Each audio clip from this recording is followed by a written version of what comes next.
Go! Hey, good evening. My name is Jeff Larson, and my presentation tonight is about confidence. In this presentation, I'm going to do the best I can to explain to you what I feel confidence is. I'll give you my definition of it. I'm also going to explain why athletes must have confidence in order to be successful.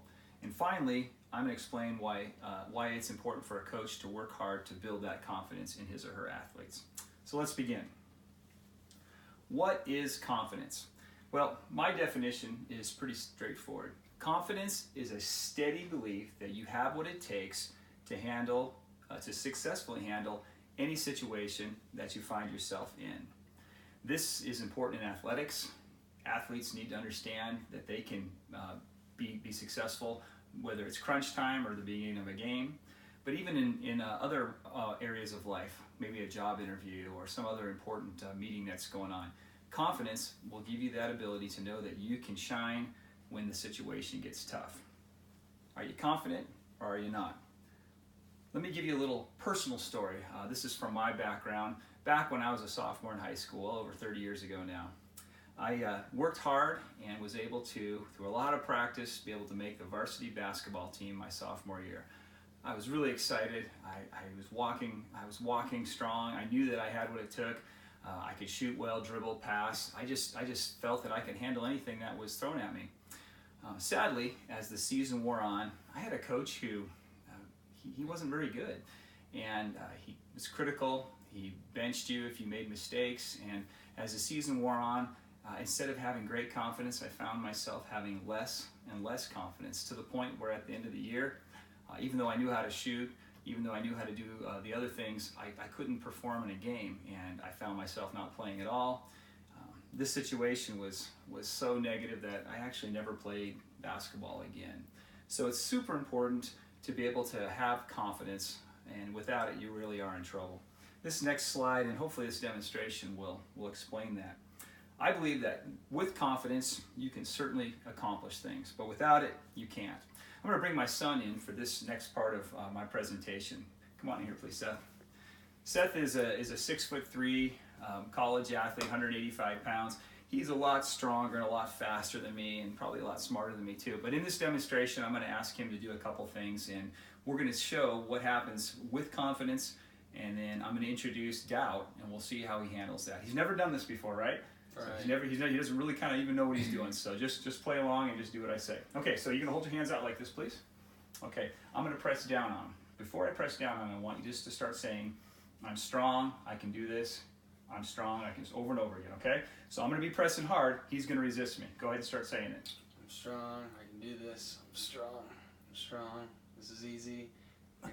Okay, I'm pressing really hard, and he was easily able to hold me back, and he should. He's bigger, he's stronger than me, okay? Now I'm going to introduce doubt into this, and let's see how he handles this situation. So instead of saying, I'm strong, I can do this, you're going to say, I'm weak, I don't have what it takes. I'm weak, over and over again, okay? All right, go ahead, hands out. I want you to start saying that.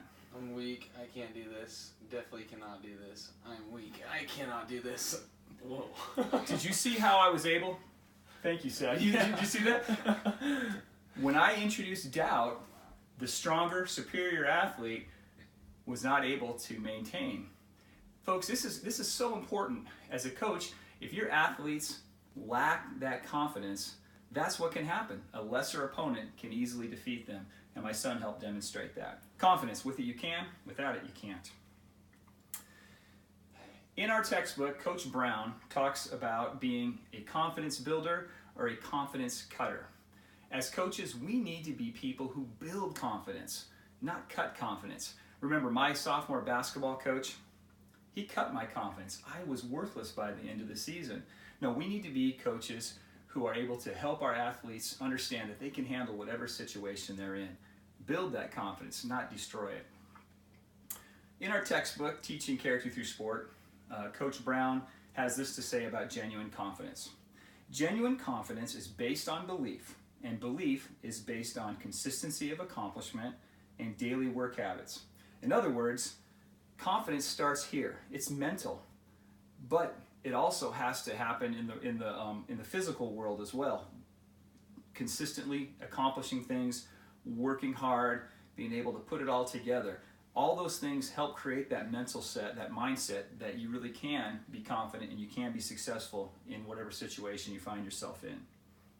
Coach Brown also has this to say on page 49 of the same book.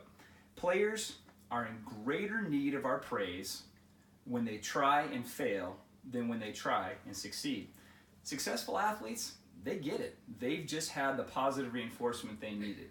It's those kids who try hard and fail that need us as coaches to come alongside them and say, hey, you got what it takes. You can do this. Remember, we need to build confidence, not be a confidence cutter. And those kids who risk everything and fail need us that much more.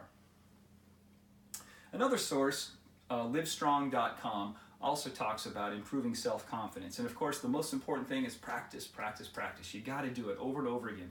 You got to be in situations that helps you to realize that you can handle an actual game situation or a competition. They also stress that it's important to be in shape. There can't be any doubt about your physical conditioning. You also need to be able to visualize success. If you can't see yourself being successful, chances are you won't. And finally, surround yourself with like-minded people, people who are positive, who are going the same direction as you are. The old saying, one bad apple can spoil the whole batch. That's the last thing you need in a team. You need people who are feeling the same way you do, who have the same goals as you do. Hopefully, the result is a whole lot of self-confidence. Now, there are many athletes out there who have been confident and who are confident, but as I think about sports and athletes I've watched over the years, no other athlete exuded confidence more than Michael Jordan. Jordan had a way of being able to just kind of keep pace during a basketball game, but when it got to the fourth quarter, he somehow had the ability, almost routinely, to be able to take his team to victory. He had been in so many challenging situations, and he had routinely been successful in those situations that he believed that it didn't matter what came up, he had the ability and the skills to be able to make it happen. And as a result, his team won so many championships. And it's one of the reasons why I still believe he's the best basketball player that had ever played the game. Interestingly enough, the Bible also talks an awful lot about being confident, about confidence. Lots and lots of different scripture passages, but this is probably the most well recognized. Philippians 4:13. I can do all things through him who gives me strength. Now notice the Bible doesn't say I can do a few things or some things or most things. It says I can do all things. And of course, who's given you strength? Well, God has given you strength in this particular situation. With God on your side, you can accomplish great things, and that ought to be a real confidence booster. There's a famous person who wrote many inspirational lines. His name's William Arthur Ward. And this quote here, this little saying, is something I memorized over 30 years ago, and I've used it over and over again throughout the years, and it's helped me with my confidence. And it goes like this: if you can imagine it, you can achieve it. If you can dream it, you can become it. Within me lies the power to seize the hour and live my dreams.